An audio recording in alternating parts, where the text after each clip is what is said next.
Hello, magandang hapon. Ako nga pala si Liniel Aitan C. Movilla, ika-6 na baitang Session Diamond.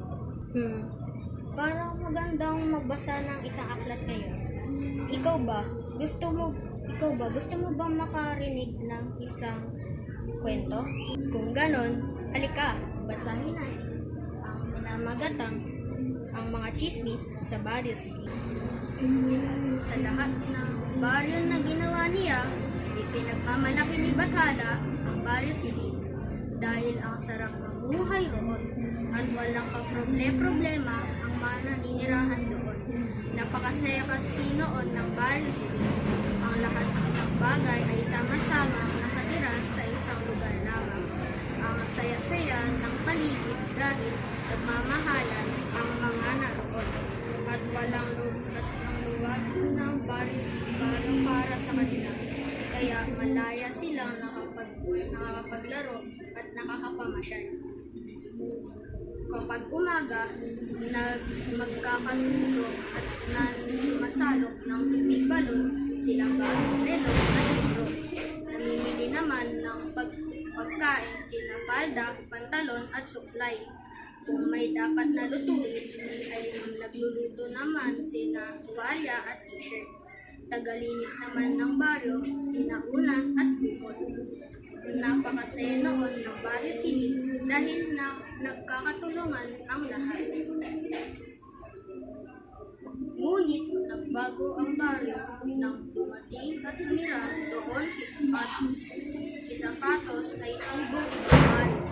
Nang mabalita ang niyang masarap ang mabuhay sa Barrio City, agad siyang lumaya sa lugar na kinalakihan niya. Nagtungo agad siya sa Barrio City dahil gusto naman niya maranasan ang buhay sa baryo iyon. Hindi na siya nagpaalam sa kanyang mga magulang at kaibigan dahil baka sumama pa sa kanya ang mga ito. At saka gusto kasi niyang lumakad nang walang iba pang kasama. Ako si Sapatos. Balitang-balita sa ibang lugar na maganda raw ang baryo ninyo. Ani Sapatos kay Tuwalya. Pwede ba akong tumira dito? Pinalayas kasi ako sa amin. Nagsinungaling pa siya. Walang problema. Sagot agad ni Tuwalya. Bukas ang baryo namin sa lahat. Salamat. Medyo nangingising sabi ni Sapatos. Ipinagkilala ni Tuwalya si Sapatos sa lahat ng taga-Barrio City.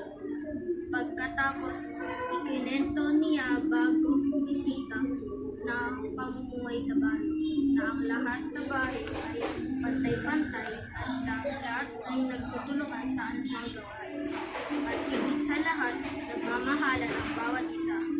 Sa Barrio City, magkakasama kami palagi, kwento pa ito ay sama-sama kami kumakain, trabaho, natutulog at naglalaro. Kaya ang saya-saya namin. Sa mga unang araw ni Sapatos sa Barrio City ay talagang nanibago siya. Aniya ay ibang klase ang mapala ang buhay dito. Magkakakilala ang lahat at magkakaibigan pa. At totoong nakakatulungan mga sa lahat ng bagay. Naalala tuloy ni Sapatos ang kanyang baryo. Watak-watak ang mga naninirahan doon. Kanya-kanya sa lahat ng bagay. Walang tulungan at pagmamahalan. Inggit na inggit siya sa Barrio City. Hindi dapat matalo ang aming baryo, sabi ni Sapatos sa kanyang sarili. Dapat ay magkagulo-gulo rin sila rito sa Barrio City. Nag-isip ng paraan si Sapatos kung paano niya guguluhin ang pamumuhay sa Barrio City. Pero ang gusto niya ay yung hindi siya mahalatan sa gagawin niya. Alam ko na, sabi sa sarili. Pag ginawa ko ito, magagaya na rin sila sa ibang baryo na magagalit din sa kanila si Bathala. Ha ha ha ha ha.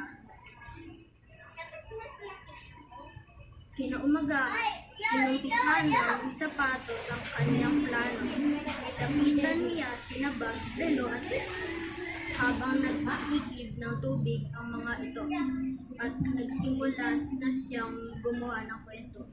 Mga kaibigan, Alia, nakita ko kagabi si Palda na hinahalik-halikan si Pantalon.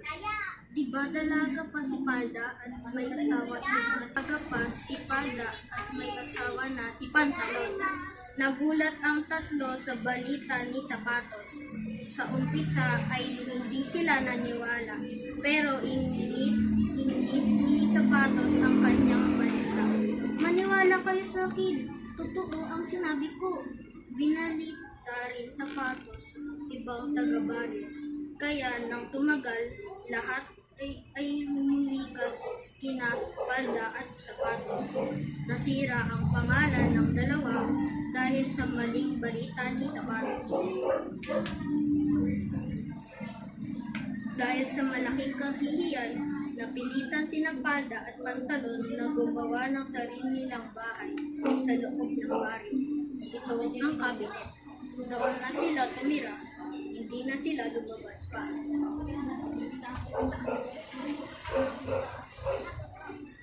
Tuwang-tuwa naman si Sapatos sa nangyari, kaya nagpakalat pa siya ng ibang maling balita. Si Rolo daw ay bata-bata pa ay marunong ng maglasing at magsugal. Nang malaman iyon kay Relo, dahil din sa kahihiyan, napilitan si Lero na gumawa ng sarili niyang bahay. Ito nga iyong jewelry box. Pinagkalat naman ni Sapatos na si Tuwalya raw ay may sakit na nakakahawa, kaya iniwasan na rin ito ng mga taga-baryo. Napilitan si Tuwalya na gumawa ng sarili niyang bahay, iyong malayo at hindi maaabot ng kanyang mga kabaryo. Ito ang iyong sampayan. Doon na siya nananahan.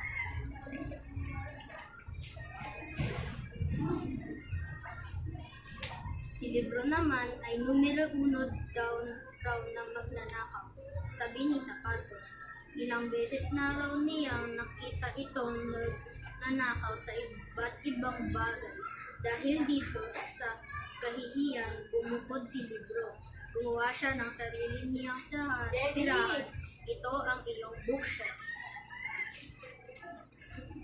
Marami pang ikinalat na balitang hindi totoo si Sapatos sa baryo silid. Kaya ang nangyari, nagkahiwa-hiwalay ang mga taga-baryo. Nagkaroon sila ng kanya-kanyang sariling bahay. At mula noon ay hindi na sila nagkitaan ng magtulungan at pagmamahalan. Hindi na sila nakakasama pa. Ang baryo silid ay nagkawatak-watak dahil sa mga chismis. Masayang-masaya siyempre si Sapatos dahil nagtagumpay ang kanyang plano.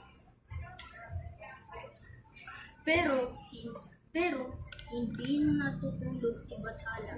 Alam niya ang lahat na nagaganap. Pinagalitan niya si Sapatos. Sinisiya ng gusto si Sapatos sa nangyari sa baryo.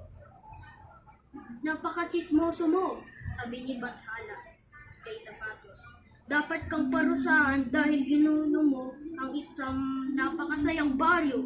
Agad na nilikha ni Bathala ang sintas at itinali niya ito kay Sapatos. Dapat ay talian ang bibig mo para hindi makapagsalita. Masyado makati ang iyong dila, sabi ni Bathala. Hindi pa nasiyahan si Bathala sa parusa niya kay Sapatos. Kaya nilikhan din niya si Tao. Ayan Tao, sabi ni Bathala kay Tao. Ibibigay ko sa iyo si Sapatos upang magamit mo habang buhay. Mula noon, lagi nang inaapakan si Tao si Sapatos. At sa bawat hakbang at talon ni Tao ay nasasaktan si Sapatos. Nagsisi si Sapatos sa ginawa niyang mali. Pero huli na ang lahat. Maganda ba ang iyong kwento na narinig? Mag-subscribe at mag-like ka na para pa sa ibang videos. Hanggang sa muli, paalam!